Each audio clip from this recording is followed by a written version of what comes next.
Bonjour à tous, bienvenue sur Sensation. Je reçois aujourd'hui Xavier Petit-Alot, directeur de l'école de musique intercommunale de Bois-Guillaume-Biorel-Isnoville. Bonjour. Bonjour. Alors on va parler de votre école, mais surtout de l'accès à la musique aux personnes en situation de handicap. Ça fait plusieurs fois qu'on vous reçoit dans le MAG.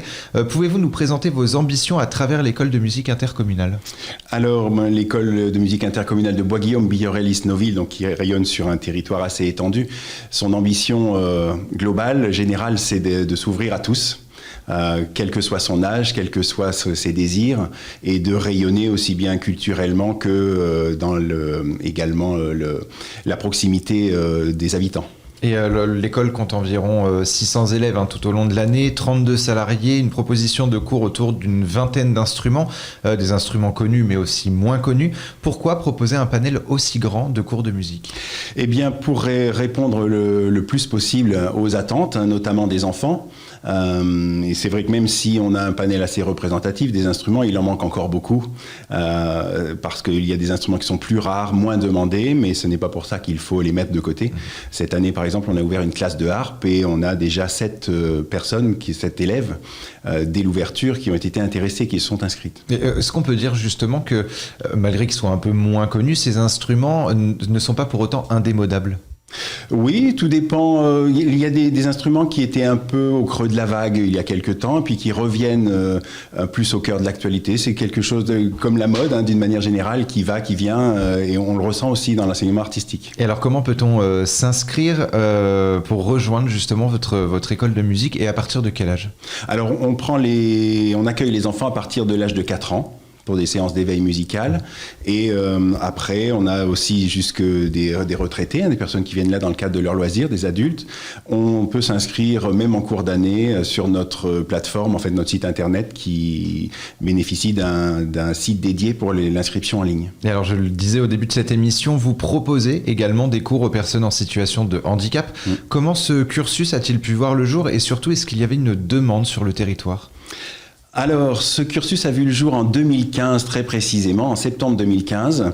Ça faisait 2 ans que je dirigeais l'école, que j'avais été recruté sur ce volet assez fort d'inclusion des personnes en situation de handicap dans mon projet que j'avais pu présenter lors de mon recrutement.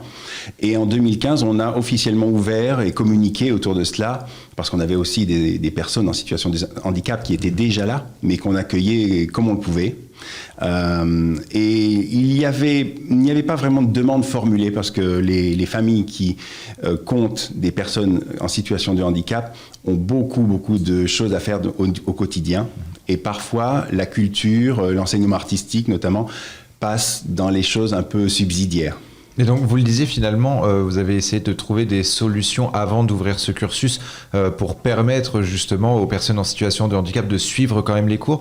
Donc finalement, c'était aussi une prise de conscience de votre part de vous dire il faut qu'il y ait quelque chose, que ce soit plus structuré pour ces personnes-là ? Oui, alors il fallait qu'il y ait quelque chose dans une école de cette taille-là, parce que l'école de musique de Bois-Guillaume-Biorel-Isnoville, c'est une des plus grosses structures d'enseignement artistique sur la métropole de Rouen et au-delà.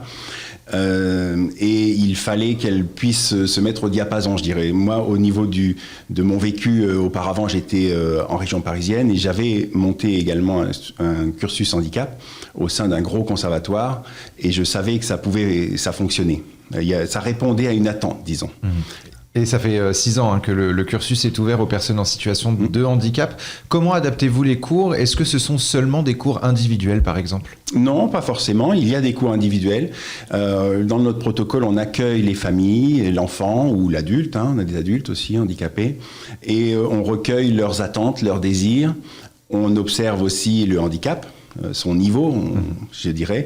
Et en fonction de cela, on voit, avec la coordinatrice handicap que nous avons nommée à Bois-Guillaume, on voit dans quel cursus, dans quel instrument on peut installer cette progression, en fait, ce type de cours, sachant que ce n'est pas du tout figé. Donc on a des cours individuels, mais on a également beaucoup de cours de groupe avec des partenariats avec des structures spécialisées. Est-ce qu'il y a aussi cette idée d'insertion finalement, d'inclusion des personnes en situation de handicap? Complètement. C'est l'idée, c'était une des idées de départ et on n'avait pas mesuré à quel point elle allait toucher son public. C'est-à-dire qu'on s'est rendu compte qu'on répondait complètement, même au-delà aux attentes des familles, qui nous ont dit ce qui est formidable, c'est que mon fils, ma fille, vient en cours et avant lui, il y a un élève, on va dire normal ou traditionnel. Après lui, c'est la même chose. Et il vient dans une structure qui n'est pas spécialisée.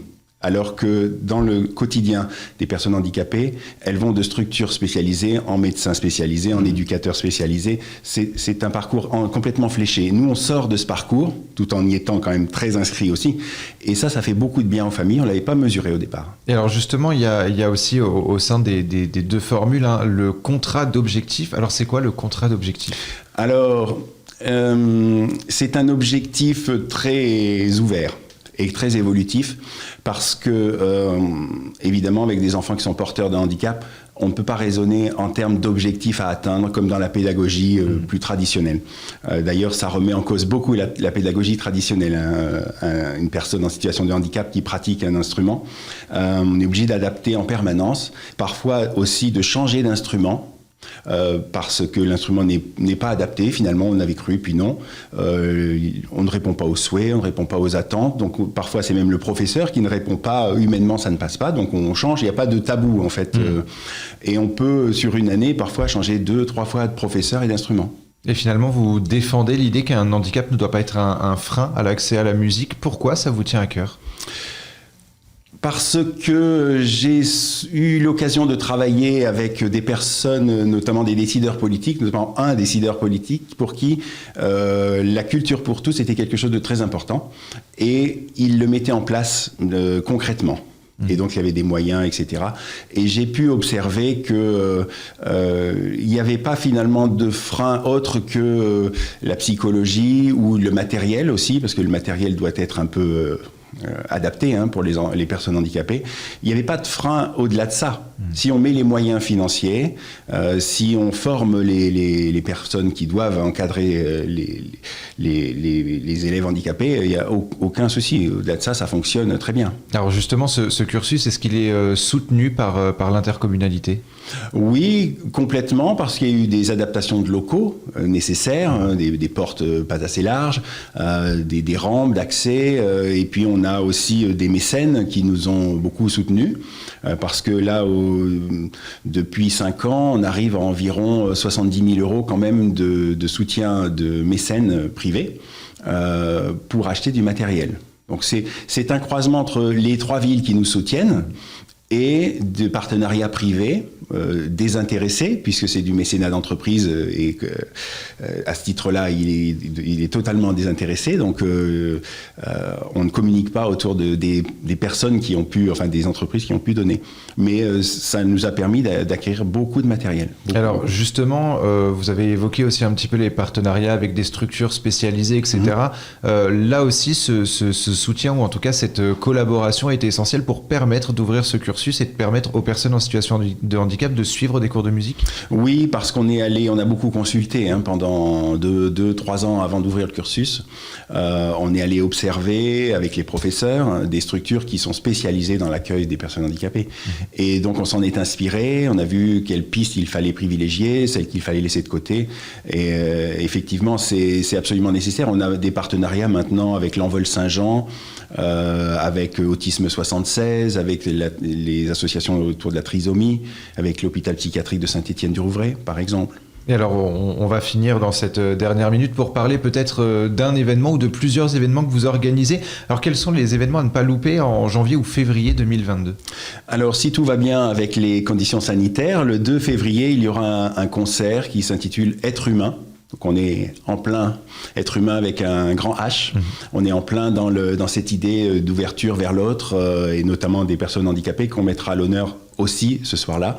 C'est le 2 février, mercredi 2 février, à 20h30 à l'espace Guillaume le Conquérant, à Bois-Guillaume. Et toujours dans cette idée d'inclusion, justement d'inclusion sociale auprès des personnes en situation de handicap. Oui, toujours, oui. Merci beaucoup Xavier Petit-Allo d'avoir été avec nous sur Sensation. Donc je rappelle que vous êtes le directeur de l'école de musique intercommunale Bois-Guillaume-Biorel Isnoville. Pour plus d'informations, on peut s'inscrire sur le site école-intercommunal.wixsite.com. C'est bien ça, je me trompe? C'est ça, oui. Parfait. Et pour revoir ou réécouter cette émission, rendez-vous sur notre site et application Radio Sensation.